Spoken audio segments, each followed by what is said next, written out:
من يهده الله فلا مضل له ومن يضلله فلا هادي له وأشهد أن لا إله إلا الله وأشهد أن محمدا عبده ورسوله أرسله بالحق بشيرا ونذيرا أما بعد فإن خير الحديث كتاب الله وخير الهدي هدي محمد صلى الله عليه وسلم وشر الأمور محدثاتها وكل محدثة بدعة وكل بدعة ضلالة وكل ضلالة في النار فأعوذ بالله من الشيطان الرجيم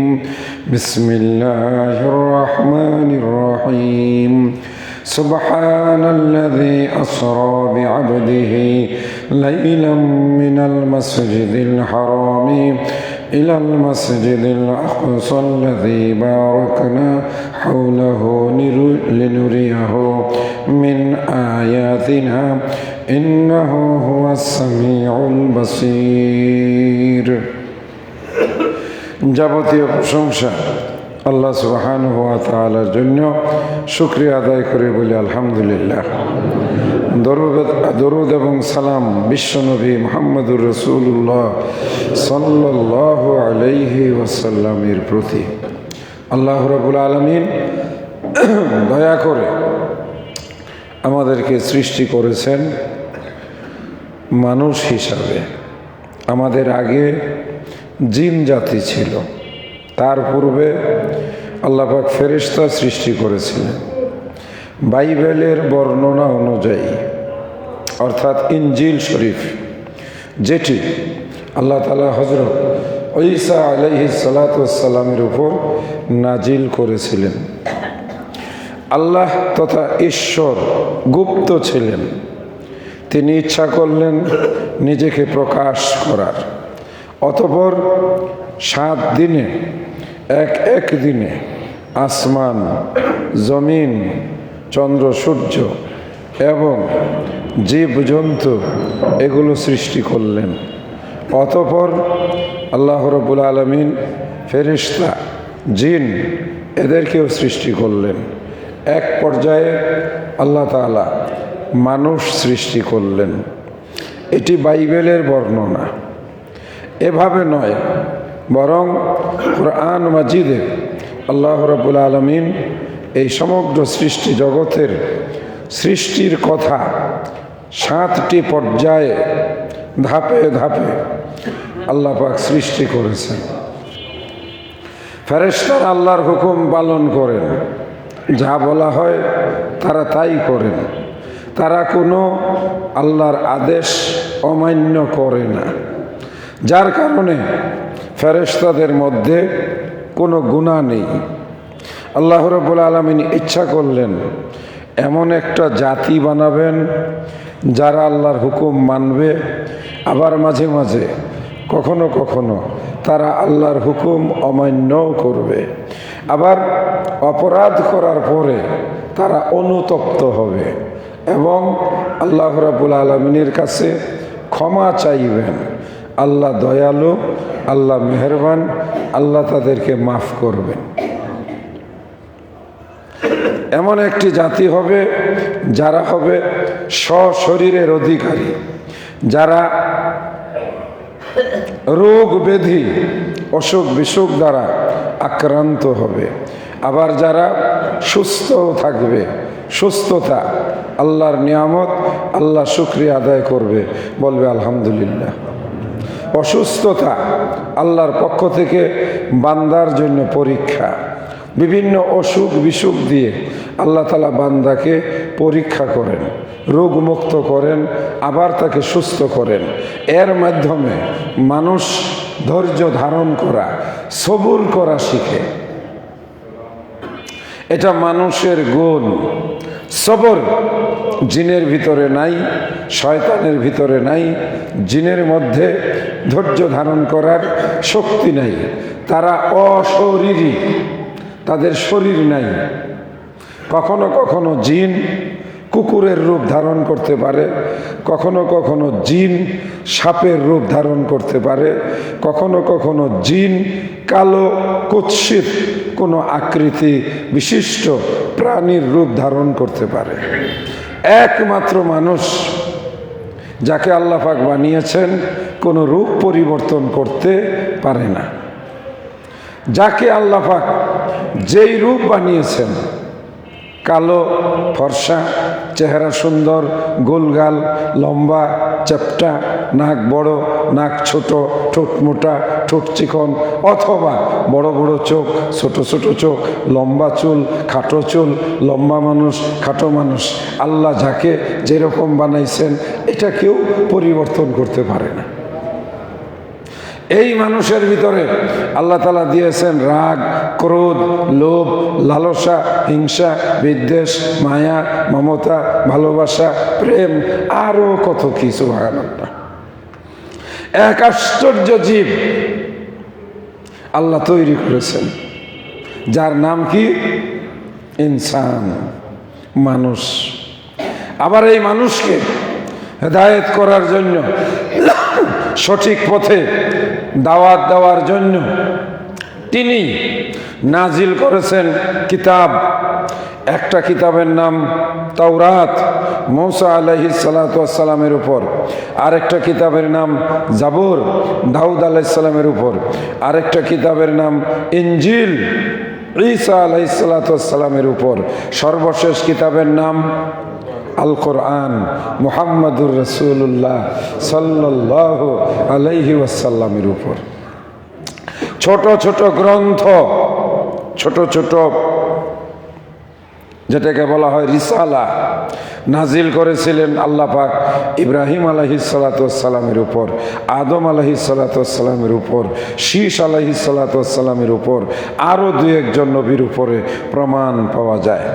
আজকের এই কথাগুলো বলার উদ্দেশ্য, এই মাসে মাটির মানুষ, এই যে মানুষটা আল্লাহ পাক বানাইলেন দেহ বিশিষ্ট, যার ভিতরে এত কিছু দিলেন, সুবহানাল্লাহ। হ্যাঁ, কি দেয় নাই? আল্লাহর 99 নাম, আল্লাহর 99 নামের গুণাবলী আল্লাহ এই মানুষের ভিতরে ভরে দিয়েছেন, সুবহানাল্লাহ। মেরাজের মাস চলছে, আর 2-3 দিন পর মেরাজের তারিখ। তবে কোনটা সঠিক তারিখ কেউ জানে না। বাংলাদেশে একটা সঠিক বাংলাদেশের মানুষ বানায়া নিয়েছে, কারণ এই দেশের মানুষ নকল জিনিস বানাইতে খুব উস্তাদ। মেরাজের রাত্রের কোনো ইবাদত বন্দেগী নাই, কিন্তু দেখবেন বিশেষ করে বর্তমানে বেড়াইতে অনেক বাইরের মহিলারা থাকে, ভাড়া বাড়ির সুবাদে, ভাড়া একটু কম হওয়ার কারণে। একই বিল্ডিং আপনার, আপনি হয়তো একতলায় থাকেন আর 3 তলা ভাড়া দিচ্ছেন। এই ভাড়াটিয়ারা বাহিরের মহিলা। যাই হোক, তারা আমাদের সমাজে আসছে, বিয়ে শাদীর মাধ্যমেও অনেক মহিলা আমাদের এই সমাজে ঢুকছে। আমাদেরও অনেক মহিলা অন্য সমাজে গিয়ে বিয়ে হয়েছে। আমরা মেরাজের কোনো ইবাদত নাই বলি, কিন্তু তারা মেরাজকে কেন্দ্র করে রোজা, রাতের নামাজ, আরও বিভিন্ন আনুষ্ঠানিকতা পালন করে থাকেন। সেই কারণে আমাদের সমাজের মহিলারা 2-1 প্রশ্ন জিজ্ঞাসা করে, কবে জানি রোজা রাখতে হবে? আমরা তারিখ বলি না, কিন্তু তারা খুঁজে রোজা রাখার জন্য। আজকে খুতবার শুরুতে বলে দিচ্ছি, আমাদের সমাজের যারা আছেন তারা তো জানেন, অন্য সমাজ থেকে যারা এসেছেন তাদের অবগতির জন্য বলছি, যে কাজ আল্লাহর নবী করেন নাই, যে কাজের কথা আমাদের নবী সাল্লাল্লাহু আলাইহি ওয়াসাল্লাম কোনো নির্দেশ প্রদান করেন নাই, যেই কাজ সাহাবায়ে কেরামগণ করেন নাই, ওই কাজ যদি আপনি করেন তাহলে সেটার নাম হবে বিদআত। বিদআত, বিদআতের কোনো মূল্য নাই, বরং যেই ব্যক্তি বিদআত করবে সেই ব্যক্তি পথভ্রষ্ট হবে, আর যেই ব্যক্তি পথভ্রষ্ট হবে সেই ব্যক্তির ঠিকানা হবে জাহান্নাম। সুতরাং শবে মেরাজের রাত্রে কোনো ইবাদত বন্দিগি নাই। আপনারা যদি করতে চান শবে মেরাজের রাত্রে, যারা নিয়মিত প্রত্যেক রাত্রে তাহাজ্জুদের নামাজ পড়েন, সেই সব মা বোনেরা আপনার নিয়মিত প্রতি রাতের ইবাদত হিসাবে আপনি যদি মেরাজের রাত্রে নামাজ পড়েন তাহলে সেটা কোনো দোষের হবে না, বরং সেটা আপনার নিয়মিত নামাজ।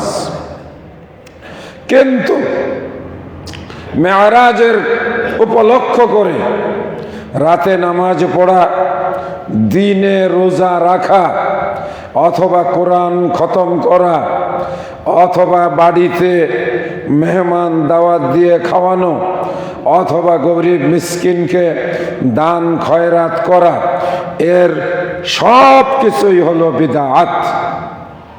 পরিষ্কার কথা। আলোচনাটি মানুষ সৃষ্টির বিষয় নিয়ে কেন শুরু করলাম? উদ্দেশ্য হলো ফেরেশতারা আল্লাহর আদেশের অমান্য করে না, ফেরেশতারা আল্লাহর আদেশের বাইরে কিছু করে না, ফেরেশতাদের পরিবার সংসার লাগে না, ফেরেশতাদের খাবারের দরকার হয় না, ফেরেশতাদের ঘুমানোর জন্য ঘর বাড়ি দালান কোঠা কিছুই লাগে না, ফেরেশতাদের গরমে শীতে শীতের কাপড়, গরমে মশা কামড়াবে সেই জন্য মশারি, এগুলোও লাগে না। মাশাআল্লাহ। আল্লাহ ইচ্ছা করলেন এমন একটা জাতি বানাবেন যারা আল্লাহর কাছে অপরাধ করে ক্ষমা চাইবেন, মাফ চাইবেন, আল্লাহ তাদেরকে মাফ করে দিবেন। যাদের ক্ষুধা লাগবে আল্লাহ তাদেরকে এমন একটা পেট দিলেন, দিনে সকালে দুপুরে রাতে কমপক্ষে 3 বার নাস্তা, দুপুরের খাবার, রাতের খাবার, খাবারের জন্য তারা আল্লাহর কাছে চাইবেন, আল্লাহ তুমি আমাদের জীবিকা দাও। কেউ হালাল পথে উপার্জন করবেন, আল্লাহ তাদেরকে পুরস্কৃত করবেন। কেউ হারাম পথে খাবারের জন্য সুদ, ঘুষ, ওজনে কম মানুষকে ঠকানোর চেষ্টা করবে, আল্লাহ তাদেরকে শাস্তি দিবেন। আবার অপরাধী অপরাধ করার পরে আল্লাহ রাব্বুল আলামিনের কাছে আত্মসমর্পণ করে কাঁদবেন, আল্লাহ আবার ক্ষমাও করবেন। এই যে পাপ, অপরাধ, নেকি, এই যে আল্লাহর বান্দারা নামাজে এসেছেন, এখন আল্লাহর সামনে আল্লাহর কথা শুনছেন, আবার দোকানে গিয়ে বসবেন, আবার 2-1টা মিথ্যা কথা মুখ দিয়ে চলে আসবে, অপরের বিপক্ষে 2-1টা গীবত হয়ে যাবে, আবার দেখা যাবে অনিচ্ছা সত্ত্বে চোখের দ্বারা 2-1টা গুনাহ হয়ে যাবে। অর্থাৎ মানুষ নামক যে প্রাণীটি আল্লাহ সৃষ্টি করেছেন, একদিকে তার নেকি জমা হয়, আর একদিকে তার পাপ জমা হয়। এটা ফেরেশতাদের হয় না, ফেরেশতাদের কোনো অপরাধ নাই, তারা কোনো অপরাধ করে না। আল্লাহ গফুরুর রহিম, আল্লাহ দয়ালু, আল্লাহ মেহেরবান। আল্লাহ দয়া করতে ভালোবাসেন, আল্লাহ মায়া করেন, আল্লাহ তার বান্দাকে সবচাইতে বেশি ভালোবাসেন।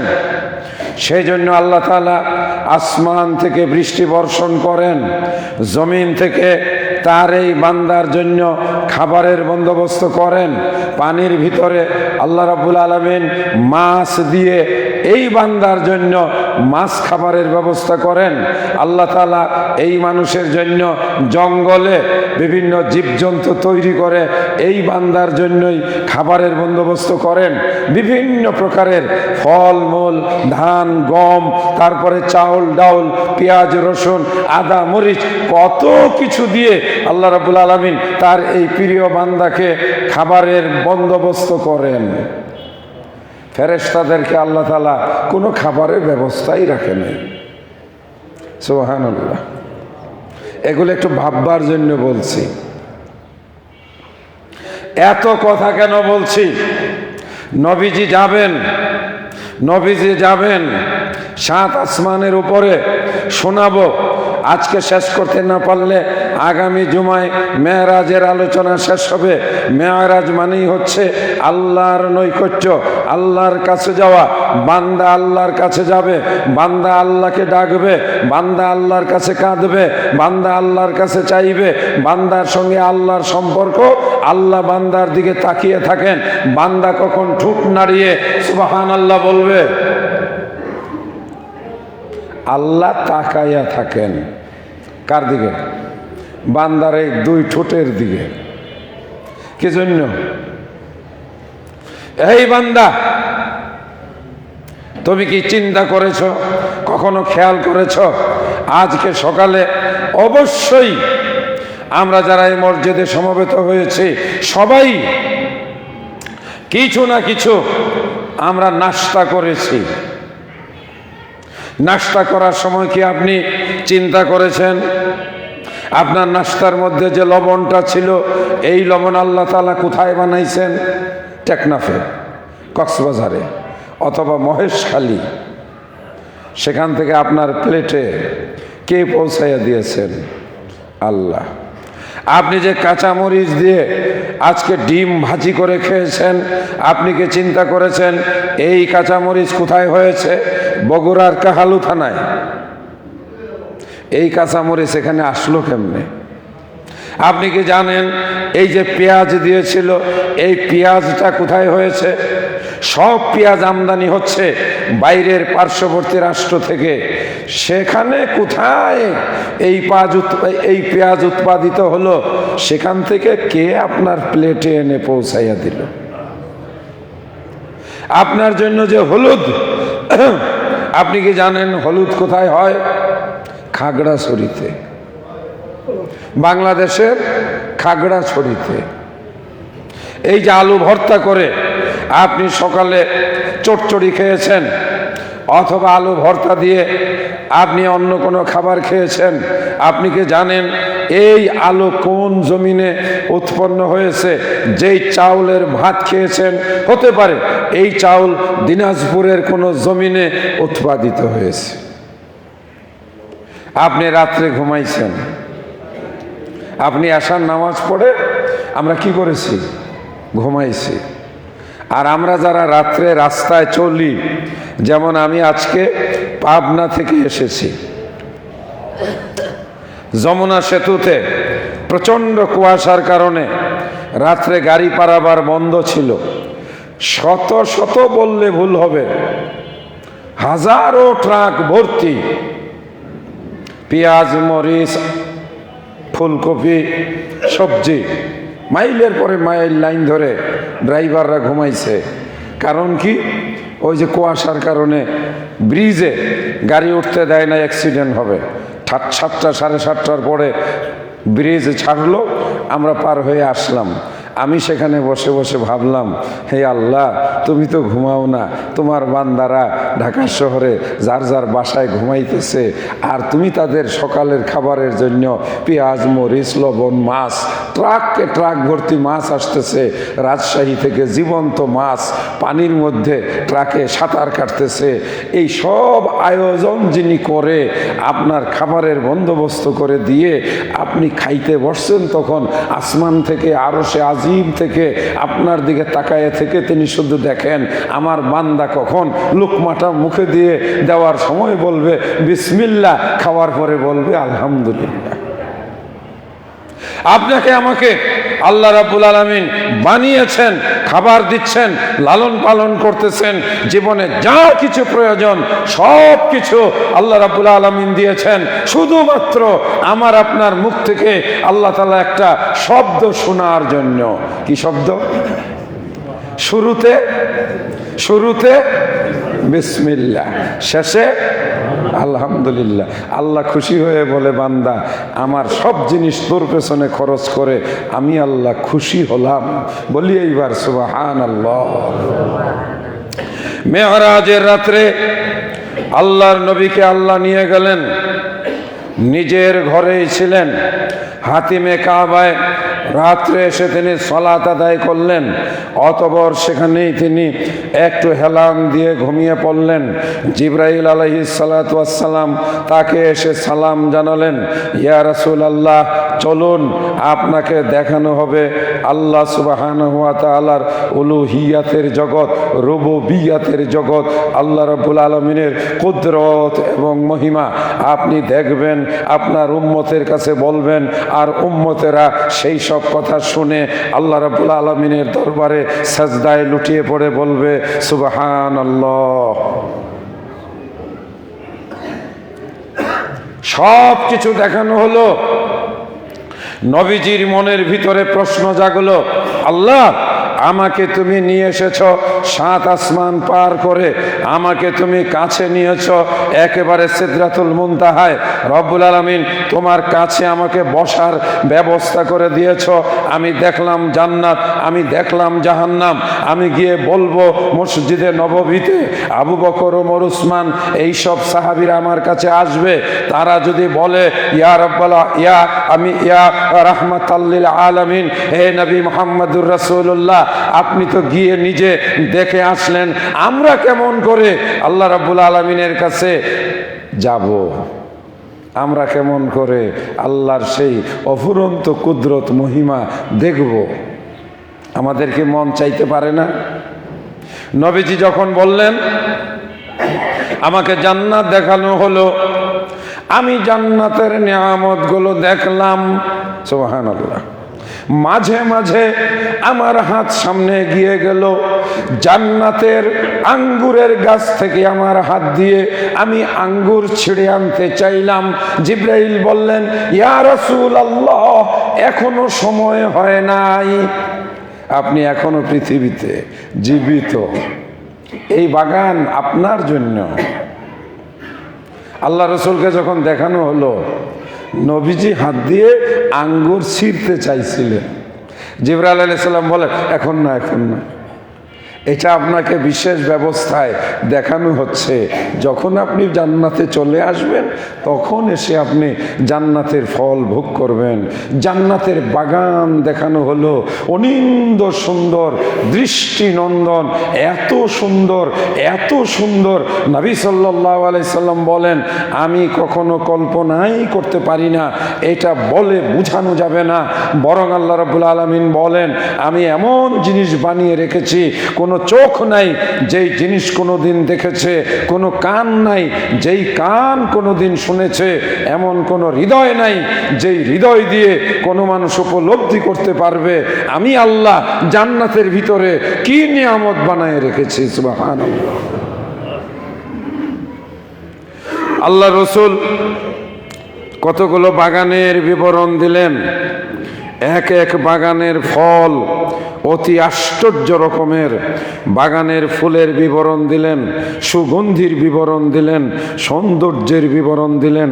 তারপরে তিনি বললেন, এত সুন্দর সৃষ্টি আল্লাহ রাব্বুল আলামিন পৃথিবীর কোথাও তিনি তৈরি করেন নাই। আমরা অনেক সময় এই শীতের সময় শিক্ষা সফরের নামে অনেক জায়গায় আমরা বেড়াতে যাই, অনেক ওই যে সেই রিসোর্টে অথবা অনেক বাগান বাড়িতে অথবা অনেক পার্কে অথবা আর্টিফিশিয়াল ফুল দিয়ে অথবা প্রকৃতিগত ফুল দিয়ে সাজানো অনেক ফুলের বাগানে আমরা গিয়ে আশ্চর্য হই। তবে জান্নাত যেটা আল্লাহ ইমানদারদের জন্য বানায় রেখেছেন, সম্মানিত ইমানদার ভাইয়েরা, আল্লাহ সুবহানাহু ওয়া তাআলা কোরআন মাজিদে বলেন, কদ আফলাহাল মুমিনুন, মুমিনরাই হবে সফলকাম, মুমিনরাই হবে জান্নাতবাসী, মুমিনরাই হবে ওই জান্নাতের বাসিন্দা যারা হবে প্রকৃতপক্ষে ইমানদার।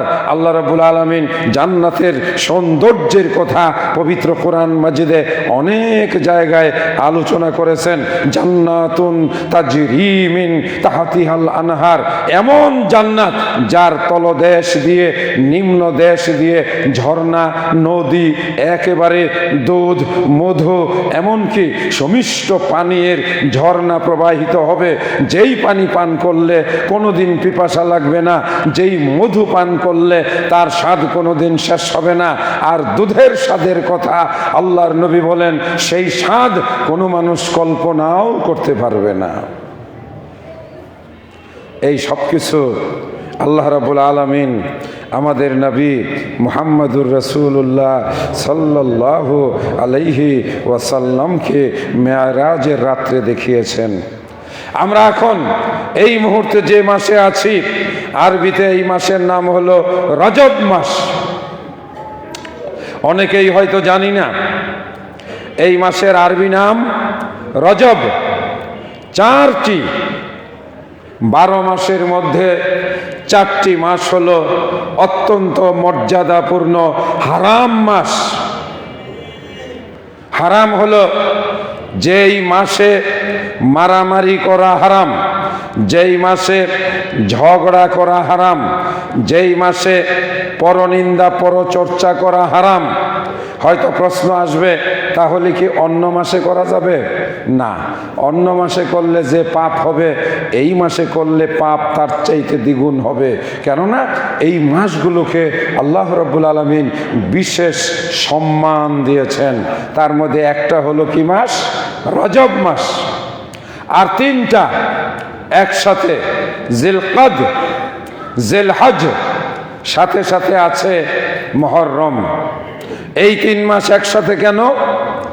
শত শত মাইল দূর থেকে, হাজার হাজার মাইল দূর থেকে আল্লাহর বান্দারা লব্বাইক আল্লাহুম্মা লব্বাইক লা শারীকা লাকা লব্বাইক ইন্নাল হামদা ওয়ান নি'মাতা লাকা ওয়াল মুলক লা শারীকা লাক, এই তালবিয়া, এই স্লোগান দিতে দিতে মানুষ উটের পিঠে চড়ে, ঘোড়ার পিঠে চড়ে, পায়ে হেঁটে, আজ থেকে শত বছর হাজার বছর আগে মানুষ এভাবেই কাবা ঘরে হজ করার জন্য তারা যেত। দূর দূরান্ত থেকে রাত দিন তারা মরুভূমির পথ অতিক্রম করে যাওয়ার কারণে অনেক সময় তারা চোর, ডাকাত, ছিনতাইকারী অথবা লুটপাটকারী অথবা শত্রুদের কবলে পড়তো। এই জন্য আল্লাহ রাব্বুল আলামিন এই 4টা মাসকে হারাম ঘোষণা করেছেন। এই মাসগুলোতে মারামারি করা যায় না, খুন খারাপি করা যায় না, কোনো রকমের পাপ কাজ করা যায় না। তাতে তার উপরে আরো বেশি পরিমাণে আল্লাহর অসন্তুষ্টি পড়ে। দুর্ভাগ্য, বাংলাদেশের মুসলমানেরা এর খবরও রাখে না। বর্তমানে এমন পরিস্থিতি হয়েছে, রাস্তাঘাটে চলা, শহরের অলিতে গলিতে, বিশেষ করে রাতে একা টাকা পয়সা নিয়ে চলাফেরা করা এখন যেন খুব কঠিন থেকে কঠিনতর হয়ে গেছে। প্রায়ই শোনা যায় ছিনতাই, রাহাজানি, খুন খারাপি অথবা হঠাৎ করে কোনো মানুষের উপরে হামলা করা। সেজন্য আজকের এই খুতবায় আমি সতর্ক করব, যারা ব্যবসা বাণিজ্য করেন রাত্রে চলাচল করার ক্ষেত্রে সতর্কতা এবং সাবধান সাবধানতা অবলম্বন করবেন। এটাও নবীজির সেই বয়ান। আল্লাহ রসুল বলেছেন, মোমেন কখনো ইচ্ছাকৃতভাবে একই গর্তে দুইবার পা ফেলে না, একই কুয়ায় মোমেন কখনো দুইবার পড়ে না। সম্মানিত ভাইরা আমার, যদি মুসলমানেরা জানতো এটা রজব মাস, এটা হারাম মাস, তাহলে কমপক্ষে আমাদের রাস্তাঘাট চলাফেরার জন্য নিরাপদ থাকতো। আমরা নিজেরাও জানি না, আর যারা এই সব অন্যায়ের সঙ্গে জড়িত তারাও হয়তো জানে না। যাই হোক, আলোচনা করতেছিলাম প্রিয় নবী মুহাম্মদুর রাসূলুল্লাহ সাল্লাল্লাহু আলাইহি ওয়াসাল্লামের মেরাজের উপরে। মেরাজের গুরুত্বপূর্ণ শিক্ষা, মেরাজের গুরুত্বপূর্ণ যে বিষয়, সেটা হলো প্রিয় নবী মুহাম্মদুর রাসূলুল্লাহ সাল্লাল্লাহু আলাইহি ওয়াসাল্লামের কথা, তার বাণী, তার নির্দেশ, তার আমল, তিনি যেভাবে বলেছেন, তিনি যেভাবে করেছেন, সেগুলোকে বিনা যুক্তিতে, বিনা তর্কে, কোনো প্রশ্ন না করে শোনার সাথে সাথে মেনে নেওয়া, এটার নামই হলো রাসূলুল্লাহ সাল্লাল্লাহু আলাইহি ওয়াসাল্লামের একচ্ছত্র অনুসরণ। এটাকে আরবিতে বলা হয় ইত্তেবায়ে রাসূল। এটার জন্যই আল্লাহ নির্দেশ দিয়েছেন, আতিউল্লাহ ওয়া আতিউর রাসূল, আল্লাহর ইতাআত করো, আল্লাহর কথা মেনে চলো, আর প্রিয় নবী মুহাম্মদুর রাসূলুল্লাহ সাল্লাল্লাহু আলাইহি ওয়াসাল্লামের কথা মেনে চলো, রাসূলের অনুসরণ করো। আমরা রাসূলের অনুসরণের উপরে যেটুকু সময় আছে মেরাজের সাথে মিল করে আজকের কথা শেষ করব ইনশাআল্লাহ। মেরাজের শুরু থেকে শেষ পর্যন্ত যেইভাবে হাদিসের ভিতরে এসেছে, আল্লাহর নবী মক্কা থেকে কিভাবে বাইতুল মাকদাস গেলেন, বাইতুল মাকদাস থেকে কিভাবে প্রথম আসমানে গেলেন, প্রথম আসমান থেকে দ্বিতীয় আসমান, দ্বিতীয় আসমান থেকে তৃতীয় আসমান, কোথায় কি দেখলেন, অতঃপর আল্লাহ রাব্বুল আলামিনের কাছে গিয়ে বসলেন, আল্লাহর সঙ্গে আমাদের রাসূলের কি কি কথা হয়েছিল, জাহান্নামের ভয়াবহতা আল্লাহর নবীকে দেখানো হয়েছিল, এই বিষয়গুলো ইনশাআল্লাহ আগামী জুমাবারে বিস্তারিত শোনাবো।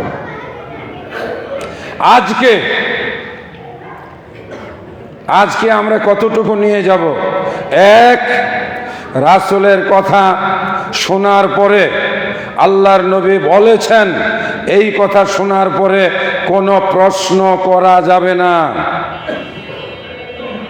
কোনো সন্দেহ করা যাবে না, কোনো রকমের ওইটা নিয়ে বিতর্ক করা যাবে না। আল্লাহর নবী বলেছেন, আল্লাহর নবী করেছেন, ওই আমলের কথা শুনে সেটাকে কোনো যুক্তি দিয়ে অপছন্দ করা যাবে না। আল্লাহর নবী করেন নাই, আল্লাহর নবী করতে বলেন নাই, ওই কাজ কোনো মুসলমান নিজের মন মতো বানিয়ে করতে পারবে না। এটা হলো মেরাজের গুরুত্বপূর্ণ শিক্ষা। একই রাত্রে গেলেন, অল্প সময়ের মধ্যে ফিরে আসলেন। সুবহানাল্লাহ। কত মাইল? কোটি কোটি না, হাজার হাজার কোটি, লক্ষ লক্ষ কোটি। এক আসমান, দুই আসমান, তিন আসমান, চার আসমান, সাত আসমান, সিদরাতুল মুনতাহা, তারপরে কুরসি, কুরসির পরে আরশ, আরশে আজিমের কাছে আল্লাহর নিকটে মাটি থেকে একটা মানুষ চোখের পলকে চলে গেলেন। শুধু তাই না, এর মাঝখানে চলে গেলেন ফিলিস্তিনের বাইতুল মাকদাসে। সেখানে গিয়ে ঘোড়াটা ওই কি বলে বুরাকটাকে বাঁধলেন একটা খুঁটির সঙ্গে, মসজিদে ঢুকলেন। মসজিদে, দেখলেন শত শত ওই যে সেই নবী রাসূলগণ, তাদেরকে 2 রাকাত নামাজও পড়ালেন। এখান থেকে আবার চলে গেলেন প্রথম আসমানে। এই জায়গায় দেখা হলো একজন নবীর সঙ্গে, কথা হলো, গল্প হলো। দ্বিতীয় আসমানে দেখা হলো, এখানেও কথা হলো। তৃতীয় আসমানে দেখা হলো, কথা হলো। সর্বশেষ তিনি গেলেন বাইতুল মামুর। বাইতুল মামুর তাকিয়ে দেখলেন সেখানে 70,000 ফেরেশতা ভিতরে প্রবেশ করে 2 রাকাত নামাজ পড়ে তারা আবার বেরিয়ে যায়। এত ঘটনা ঘটলো। আবার তিনি ফিরে আসলেন চোখের পলকে। যেই যাত্রী দলকে তিনি একটা পাহাড়ের পাশে আসতে দেখেছিলেন ঘোর সওয়ার, আসার সময় যেখানে দেখেছিলেন ফিরে এসেও দেখলেন তারা খুব বেশি দূর আগায় নাই। এইবার তিনি মক্কায় ফিরে আসলেন। আল্লাহর নবী মুহাম্মদুর রাসূলুল্লাহ সাল্লাল্লাহু আলাইহি ওয়াসাল্লাম সকালে ফজরের নামাজের সময় ও তার উম্মত আবু বকরের কাছে এবং অন্যান্যদের কাছে তিনি প্রকাশ করলেন, আমি গতকাল রাতে স্বল্প সময়ের জন্য মেরাজে গিয়েছিলাম। দেখলেন, ঘটনা ঘটলো অনেক, কিন্তু সময় লাগলো সামান্য। আমাদের কাজ কি? যেই কাজটি করেছিলেন হযরতে আবু বকর রাদিয়াল্লাহু তাআলা আনহু। আবু বকর রাদিয়াল্লাহু তাআলা আনহু কি করেছিলেন? যখন আল্লাহর রাসূল বললেন আমি রাতে 7 আসমানের উপরে আল্লাহর নিকটে গিয়েছিলাম, আরবের যারা কাফের মুশরিক বেঈমান ছিল তারা সবাই হাসাহাসি ঠাট্টা মশকরা, একজন আরেকজনের শরীরে ধাক্কা দিয়ে পড়ে যায়। এই শোনো শোনো শোনো, এই পাগলে আরেক নতুন জিনিস বাইর করছে। পাগল মানিকে আমাদের নবী মুহাম্মদুর রাসূলুল্লাহ সাল্লাল্লাহু আলাইহি ওয়াসাল্লাম। এই মিথ্যা কথা ছড়ানোর জন্য দায়িত্ব পালন করলো আবু জেহেল, উতবা, সাইবা, যারা ছিল ওই যুগের আরবের নেতা। তারা বলা বলি করতে লাগলো মুহাম্মদ নাকি গতকাল রাত্রে 7 আসমানের উপর গিয়েছিল। এইটা নিয়ে তারা মশকরা শুরু করলো, তারা হাসাহাসি শুরু করলো। একদল এসে আমাদের নবীর সামনে বসে এমনভাবে প্রশ্ন করতে লাগলো, এ মুহাম্মদ, তোমার নাকি নতুন একটা আজগুবি কথা মানুষের কাছে বলে বেড়াচ্ছ। তুমি নাকি কালকে এই মক্কা থেকে সুদূর ফিলিস্তিন সেখানে গিয়েছিলে বাইতুল মাকদাসে। ফিলিস্তিনে যাইতে লাগে 4-5 দিন, আসতে লাগে 5-7 দিন। তুমি রাত্রে গেছো, রাত্রে এসে পড়েছো, তারপরে নাকি তুমি আসমানে গেছো। এইসব পাগলামি কোথায় পাইছো? আমাদের নবীকে বলে। একদল অবিশ্বাসী যাদের নাম হলো কাফের মুশরিক, আর একদল বিশ্বাসী। আবু বকর রাদিয়াল্লাহু তাআলা আনহু একটু বাড়িতে ছিলেন, ওনার কাছেও খবরটা পৌঁছলো। একদল লোক গিয়ে বলল, শুনছো আবু বকর, শুনছো? তুমি যার সঙ্গে বেড়াও, যার সঙ্গে তুমি চলো, যার উপরে তুমি ঈমান এনেছো, সেই মুহাম্মদ কি বলতেছে? সে নাকি গতকাল রাত্রে বাইতুল মাকদাস গিয়েছিল, আবার বাইতুল মাকদাস থেকে 7 আসমানের উপরে গিয়েছিল, সেইখান থেকে নাকি আবার মক্কায় ফিরে আসছে। এটা পাগল ছাড়া কোনো মানুষ বলতে পারে? আবু বকর রাদিয়াল্লাহু তাআলা আনহু ঘর থেকে বের হলেন, ওদের সামনে দাঁড়ালেন এবং বলিষ্ঠ কণ্ঠে বললেন, শোনো, এই কথা যদি মুহাম্মদ বিন আব্দুল্লাহ রাসূলুল্লাহ, যার উপরে আমি ঈমান এনেছি, উনি যদি এই কথা বলে থাকেন তাহলে ঘটনা সত্য। আমি এই ঘটনার উপরে ঈমান আনলাম। দেখলেন, কাফের মুশরিক বেঈমানরা নবীর ঘটনা নিয়ে হাসাহাসি করল। এবার আসুন মিলাই, বাংলাদেশে অনেক আলেমও আছে যারা নবীর হাদিস নিয়ে হাসাহাসি করে। ইউটিউবে ছবি আছে, যুবকরা তোমরা দেখেছ, নবী বলেছেন, একজনের পায়ের সঙ্গে আর একজনের পা মিলাইয়া দাঁড়াও। এরা নামাজের মধ্যে এইভাবে ঠ্যাং বাঁকা করিয়া হাসাহাসি করে, অর্থাৎ নবীর হাদিস নিয়ে ওরা ঠাট্টা মস্করা করে। ওরা বলে পাও লাগানো সম্ভব না, নবী বলেন পাও লাগাও। ওরা বলে সম্ভব না, নবী বলেন সূরা ফাতিহা না পড়লে নামাজ হবে না। ওরা বলে সূরা ফাতিহা নামাজে লাগে না। দেখলেন, আল্লাহর নবীর সাহাবারা বিশ্বাস করেছেন। ওই যে বলেছিলাম, আল্লাহ আমাদেরকে একটা শরীর দিয়েছেন, আমরা আমাদের শরীর থেকে আলাদা হতে পারি না। জিনদেরকে আল্লাহ তাআলা শরীর দেয় নাই, যেই জন্য জিনেরা কুকুরের ভিতরে ঢুকতে পারে, জিনেরা শূকরের ভিতরে ঢুকতে পারে, জিনেরা ওই যে বড় চোখ বিশিষ্ট কাকের ভিতরে ঢুকতে পারে, অথবা জিনেরা বিভিন্ন রূপ ধারণ করতে পারে। রাতের বেলায় মসজিদের ভিতরে সাপ দেখলে আল্লাহ রসুল মারতে নিষেধ করেছেন, কেননা রাতে সাপ হয়ে মসজিদে জিন আসতে পারে। আপনার বিছানার উপরে সাদা চাদরের মধ্যে হঠাৎ করে দেখলেন একটা সাপ, না তাকে মারবেন না, প্রথমত তাকে বলবেন তুমি যদি জিন হও চলে যাও, চলে যাও, আমি তোমাকে চলে যেতে বলছি। কিছুক্ষণের মধ্যে সে হয়তো গায়েব হয়ে যাবে। যদি গায়েব না হয় তাহলে আপনি তাকে লাঠি দিয়ে পিটিয়ে মারতে পারেন। কিন্তু আমরা মানুষ, আমরা কি শরীর বদলাইতে পারি? না। একদল মুসলমান আমাদের বাংলাদেশেও আছে যারা বিশ্বাস করে নবীর মেরাজ ঘুমের মধ্যে হয়েছে, বলি নাউজুবিল্লাহ। আর একদল মানুষ বলে যে আল্লাহর নবীর মেরাজ হয়েছে সত্য, তবে দেহটা আরবে মক্কায় ছিল। আল্লাহ তাআলা আত্মাকে দিয়ে ভিতর থেকে আত্মা বের করে এইটাকে নিয়ে সাত আসমানের উপর থেকে সব কিছু দেখাইয়া আবার মক্কায় নবীর শরীরে আত্মাটা প্রবেশ করিয়ে দিয়েছে। এটা হলো ওই যে কাবার সামনে যে জায়গাটুকুকে বলা হয় হাতিমে কাবা। যারা হজ করতে গেছেন তারা দেখেছেন উত্তর পার্শ্বে একটু ঘোরানো জায়গা, এই জায়গাটাও কাবার অংশ। এখানেই নবী সাল্লাল্লাহু আলাইহি সাল্লাম শুয়েছিলেন। একদল মুসলমান বলে উনি ঘুমিয়েই ছিলেন, তবে আল্লাহ তাআলা তার রুহুটা বের করে এইভাবে ঘুরাইয়া সব দেখাইয়া আবার ভিতরে রুহু দিয়ে দিছেন।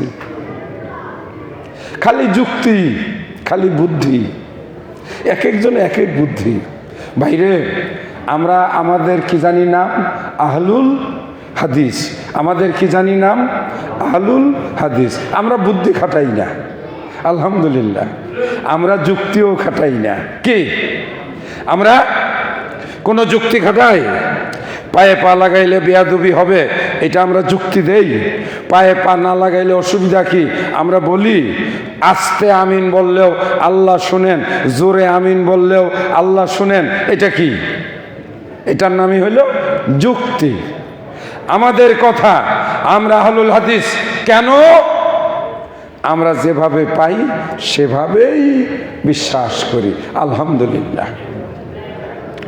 আবু বকর রাদিয়াল্লাহু তাআলা আনহু যেভাবে বিশ্বাস করেছেন আল্লাহর নবীর মেরাজকে, আমরাও আল্লাহর নবীর মেরাজকে সেভাবেই বিশ্বাস করি। কোনো প্রশ্ন আমাদের মনে আসবে না আল্লাহ তাআলা আর নবী মুহাম্মদুর রাসূলুল্লাহ সাল্লাল্লাহু আলাইহি ওয়াসাল্লামকে সশরীরে, শরীর এবং আত্মা, স্বপ্নেও না ঘুমেও না, আত্মাকে আলাদা করেও না, সশরীরে ঠিক একেবারে পূর্ণাঙ্গ এই মানুষটিকেই আল্লাহ রাব্বুল আলামিন সাত আসমানে নিয়ে গিয়েছিলেন। এটাই আমরা বিশ্বাস করি, বলি আলহামদুলিল্লাহ। আল্লাহর পক্ষে অসম্ভব কিছু নয়। আমরা দেখেছি আল্লাহর নবীকে মেরাজের রাত্রে ঊর্ধ্ব আকাশে আসমানে নিয়ে যাওয়ার জন্য আল্লাহ যে বাহন, যে প্রাণীটি পাঠিয়েছিলেন সেটার নাম ছিল বুরাক। হাদিসে বুখারী শরীফে আসছে বুরাক 4 পা বিশিষ্ট একটি প্রাণী, গাধার চাইতে একটু বড়, খচ্চরের চাইতে একটু ছোট, বড়ও না ছোটও না, অত্যন্ত সুস্থ সবল একটা প্রাণী। জিবরাইল আলাইহিস সালাতু ওয়াস সালাম আল্লাহ রসুলকে প্রথমে সেই দুধ মধু শরবত তাকে দান করলেন, তিনি গ্রহণ করলেন। অতএব তিনি ওই জিবরাইল আলাইহিস সালামের নির্দেশে তিনি বুরাকের পিঠে বসলেন। বুরাক হাদিসে এসেছে চোখের পলকে, একটা চোখের পলক পড়তে যে সেকেন্ডের 100,000 ভাগের 1 ভাগ সময় লাগে, এই সময়ের ভিতরে বুরাক আল্লাহর নবীকে মক্কা থেকে জেরুজালেম ফিলিস্তিনে নিয়ে পৌঁছে গিয়েছিল। এইবার আসুন 1 মিনিটে আমরা শেষ করব। বুরাক, বুরাক শব্দের অর্থ হইল, এর মূল উৎস হইল বারকুন। বারকুন শব্দের বাংলা হলো বিদ্যুৎ। বিদ্যুতের গতি হলো 1 সেকেন্ডে 1,86,000 মাইল। অর্থাৎ আল্লাহ তাআলা আমাদের নবীকে নিয়ে যাওয়ার জন্য যে বাহনটা পাঠিয়েছিলেন, সেই বাহনটা ছিল আল্লাহর কুদরতি বিদ্যুতের তৈরি। সুবহানাল্লাহ। এই বুরাক গবেষণা করেই পৃথিবীর মানুষ রকেট আবিষ্কার করেছে। এই রকেট আবিষ্কার করার ফলেই পৃথিবীর মানুষ চাঁদে পৌঁছতে পেরেছে।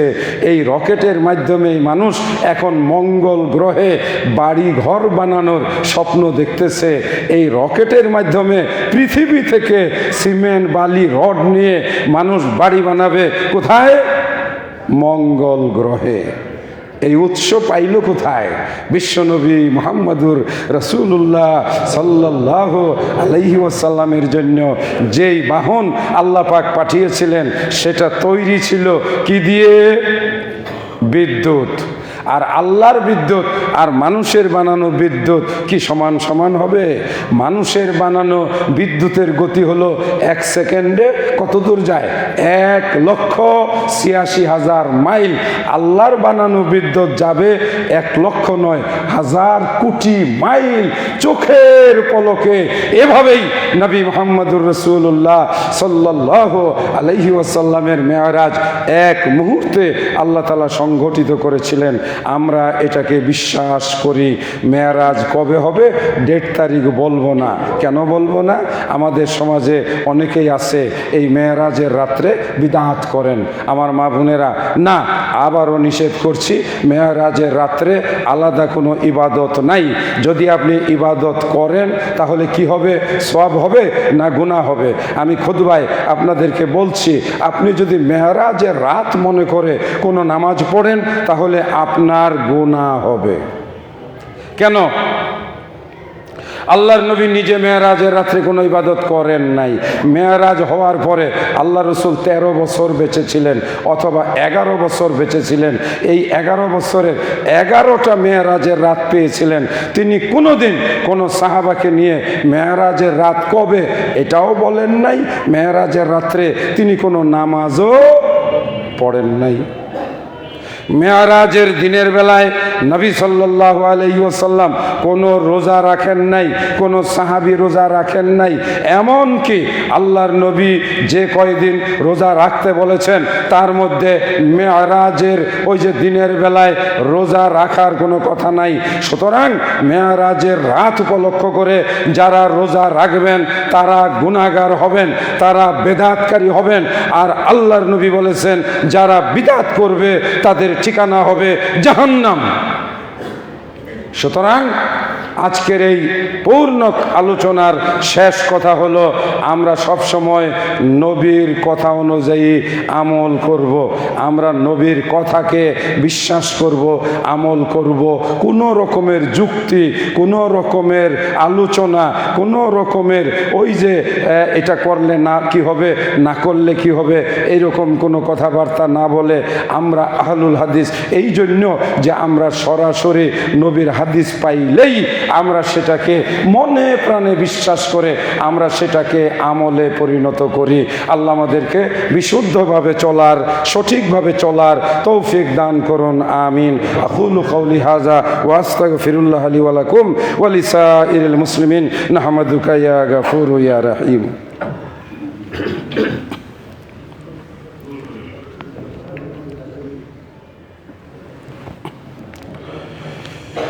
আলহামদুলিল্লাহ, আলহামদুলিল্লাহি ওয়াহদা ওয়াসসালাতু ওয়াসসালামু আলা মান লা নাবিয়্যা বা'দা।